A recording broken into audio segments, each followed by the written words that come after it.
ठाण्यात ट्रक आणि कारचा भीषण अपघात। आज सकाळी 6:30 वाजायच्या सुमारास मर्फी कंपनी बस स्टॉपसमोर हुंडाई शोरूमजवळ 5 पाकडी नाशिक मुंबई महामार्ग ठाणे पश्चिम या ठिकाणी नाशिक रोडकडून मुंबईकडे जाणाऱ्या वाहनाचा आणि ट्रकचा अपघात झाला आहे। वाहन चालकाचा वाहनावरील ताबा सुटल्याने वाहन रस्त्याच्या बाजूला असलेल्या झाडावर आदळून रस्त्यावर पलटी झाले होते व झाडही पडले होते। तसेच सदर अपघातग्रस्त वाहनाच्या मागून येणारे वाहन हे अपघातग्रस्त ट्रकच्या मागील बाजूस धडकल्याने हा अपघात झाला होता।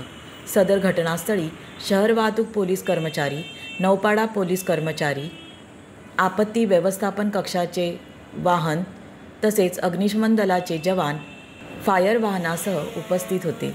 सदर घटनेत कोणालाही दुखापत झाली नाही अशी प्राथमिक माहिती समोर आली आहे।